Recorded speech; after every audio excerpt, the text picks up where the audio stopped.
जो एग्ज़ाम है PW-EAMCET, उसका हम लोग आज विधिवत लॉन्च कर रहे हैं। इस एग्ज़ाम के माध्यम से लाखों बच्चे पार्टिसिपेट करने वाले हैं। छठी से 12वीं पास का हर बच्चा इसमें पार्टिसिपेट करेगा और हमें पूरा उम्मीद है कि इस बार 15 लाख से ज़्यादा बच्चे इस एग्ज़ाम में अपीयर हो रहे होंगे। एग्ज़ाम 1 से 15 अक्टूबर के बीच में ये होगा। ऑनलाइन ऑफलाइन दोनों माध्यम से बच्चे एग्ज़ाम को दे पाएंगे। 1 से 15 तारीख तक ऑनलाइन का होगा। ऑनलाइन में जो सबसे अच्छी बात है कि इस बार ये विंडो 24 आवर के लिए ओपन रहेगी, तो बच्चा कभी भी 1 से 15 तारीख में रात में भी दे सकता है, दिन में भी दे सकता है, जब भी वो कंफर्टेबल है। ऑफलाइन मोड में 1 तारीख, 8 तारीख और 15 तारीख को वो बच्चे एग्ज़ाम दे पाएंगे।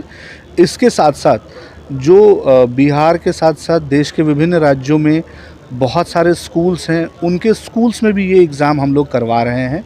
विद इन स्कूल भी ये बहुत सारे एग्ज़ाम हो रहे हैं। इस एग्ज़ाम के माध्यम से 1.5 करोड़ रुपए का कैश प्राइज़ बच्चे जीत सकते हैं। 200 करोड़ की स्कॉलरशिप का वितरण हो रहा होगा इसके माध्यम से। कितने बच्चों में बांटा जाएगा ये जो कैश प्राइज़? सर, ये तो स्कॉलरशिप है। इसमें जो बच्चे आएंगे रैंकिंग्स के अकॉर्डिंगली टॉप रैंकर्स को इसमें स्कॉलरशिप दी जाएगी। इसके साथ साथ अलग सर के साथ मिलने का भी उनका जो ख्वाब है वो पूरा हो सकता है। कहाँ होगा? पूरा all India level? Pan India में हम लोग कर रहे हैं। भारत के बहुत सारे राज्यों में 50 से ज़्यादा हमारी ब्रांचेज़ हैं। अभी पटना में 4 जगहों पे है। इसके अलावा 50 से ज़्यादा ब्रांचेज़ हैं। आने वाले समय में 100 से ज़्यादा ब्रांचेज़ 2024 में होंगी। कोई लिमिट भी है कितने बच्चे ले सकते हैं भाग या कुछ? नहीं, लिमिट नहीं है। स्कॉलरशिप टेस्ट है सर। छठी के बच्चों का कंपैरिजन छठी के बच्चों के साथ ही होगा, तो जितने ज़्यादा बच्चे दे सकते हैं। बेसिकली इस एग्ज़ाम का उद्देश्य एक बहुत बड़ा ये भी है सर, आने वाले समय में जब बच्चा कोई भी लेट्स से इंजीनियरिंग का एग्ज़ाम, मेडिकल का एग्ज़ाम या यूपीएससी का एग्ज़ाम देता है, तो उनको एक एब्सोल्यूट रैंकिंग मिलती है। अगर आज के दिन में छठी के बच्चे को ये पता चल जाए कि उसकी एनुअल पोजीशनिंग लेट्स से 15,000 है, तो आने वाले समय में जब वो बच्चा यूपीएससी कर रहा होगा तो उसको ये पता होगा कि उसकी एनुअल स्टैंडिंग कहाँ पे है और एज अकॉर्डिंगली वो और मेहनत करके अपनी रैंकिंग्स को नेशनल लेवल पे और इम्प्रूव कर सकता है। ये सबसे बड़ा फ़ायदा है। अलग अलग जो दिन में एग्ज़ाम हो रहे हैं या ऑनलाइन जो 24 घंटे एग्ज़ाम हो रहे हैं, उसमें क्वेश्चन का जो लेवल होगा वो बच्चों के अकॉर्डिंग होगा सर? हर क्लास के बच्चों का सिलेबस है। उनका जो पाठ्यक्रम है उसी हिसाब से ये सिलेबस भी फिक्स्ड है। छठी के बच्चे के लिए, 7वीं के बच्चे के लिए उनके क्लास के ही सवाल पूछे जा रहे हैं। और चूंकि ये मल्टीपल टाइम्स हो रहा है, तो जिस तरह से एनटीए ने इस बार जेईई मेन का एग्ज़ाम पिछले कई सालों से करवा रहा है, तो अलग अलग दिन अलग अलग टाइम स्लॉट होने के बाद भी ये ख्याल रखा जाता है कि उनका लेवल मेंटेन रहे। हम लोगों ने भी बिल्कुल परसेंटाइल बेस्ड ही होगा। मेरा नाम नमन है, मैं बिहार में ऑपरेशंस को देखता हूँ।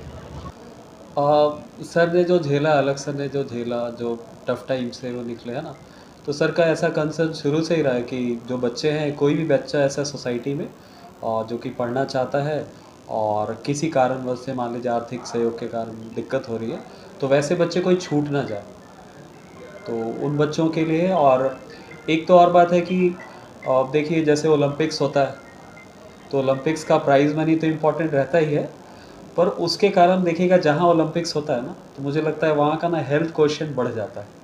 तो वहाँ पे लोग खूब मतलब अपना खेल कूद कर रहे हैं, बढ़िया आ रहे हैं, उनका स्वास्थ्य अपने आप अच्छा होता है।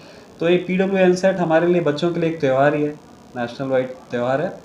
और इस त्यौहार में भाग लेने से बच्चों को तो आगे तो फ़ायदा होगा ही, कि जो गरीब बच्चे हैं जिनको आर्थिक सहयोग की ज़रूरत है, उनको मतलब कम पैसे में एडमिशन होगा, बहुत सारा स्कॉलरशिप मिलेगा, सर ने जैसे बताया कैश रिवॉर्ड भी मिलेंगे। साथ ही साथ इस प्रोग्राम में भाग लेने के कारण वो पढ़ाई करेंगे, एक कंपटीशन की जो भावना आती है, उनसे भी बहुत सारे बच्चों का आपस में फ़ायदा हो जाता है। तो ये भी एक फ़ायदा है। सर फिजिक्स वाले में इतने सारे बच्चे पढ़ाई करते हैं, हाँ। एक ब्रांड बन चुका है, एक हाँ। वैल्यू बन चुका है। हाँ। सभी बच्चे तो रिजल्ट नहीं ला पाते होंगे। हाँ। तो जो बच्चे रिजल्ट नहीं ला पाते हैं, वो यहाँ से पढ़े हुए हैं, तो क्या उनका फिर आगे का लाइफ जो है वो सिक्योर रहता है?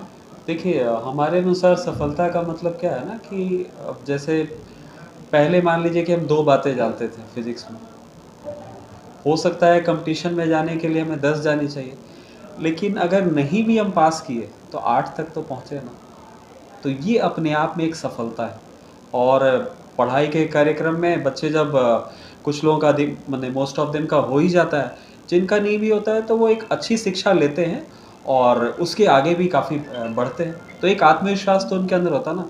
तो पीडब्ल्यू मतलब लोगों को कॉम्पिटिटिव एग्ज़ाम क्वालिफाई करके आगे तो भेज ही रहा है, और जिनका किसी कारण बस रह जा रहा है वो भी तो काफ़ी कॉन्फिडेंस होते हैं, क्योंकि एजुकेशन ग्रहण किया तो उससे काफ़ी कॉन्फिडेंट हुए और उनका आत्मविश्वास बढ़ा, वो किसी आगे जाके डोमेन में अच्छा तो करेंगे।